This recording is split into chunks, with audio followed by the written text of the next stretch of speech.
So let's talk about the wounds that Darlie had. So you're right. It was 2 millimeters away from severing her carotid artery, which would kill her in a couple seconds, minutes, whatever, if she bled out, basically. Now, the neck wound. It was not ear to ear. It was 3.5-inch wound angled towards her midline. Now, experts go back and forth, right? The experts for the defense are going to say something different than the experts for the prosecutor, right? So some experts say it's superficial. Only skin and fat were cut. They also say they believe there's a hesitation mark at the end, which is frequently seen in a lot of self-harm cuts, basically. She had 2 stab wounds to the right forearm. Experts disagree again on this. Some say it's self-inflicted, while others say it's defensive.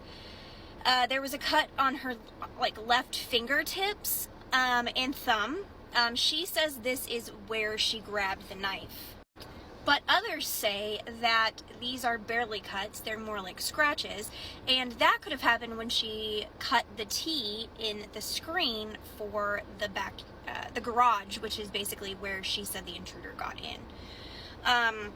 The boys were violently cut through. I have seen the autopsy pictures. Do not go and look for those. They're very bad. Just take my word for it.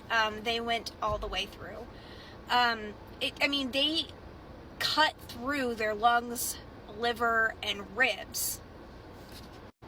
Now, the defense said that her necklace stopped the cut from going to the carotid artery. So that could be definitely a sign for the defense.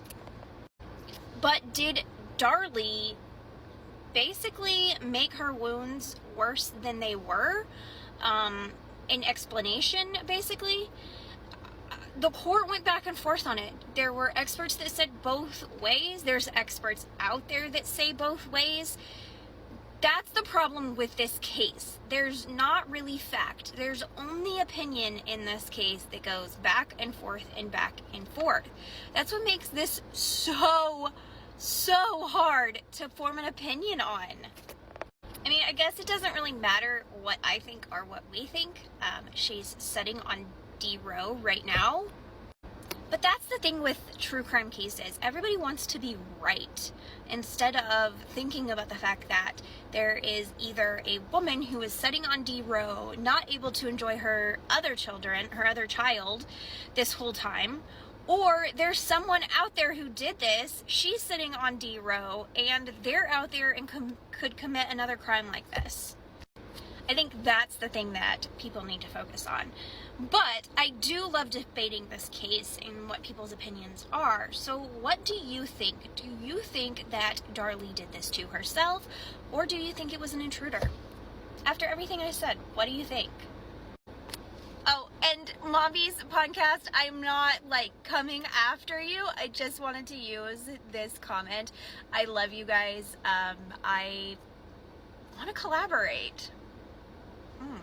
Maybe.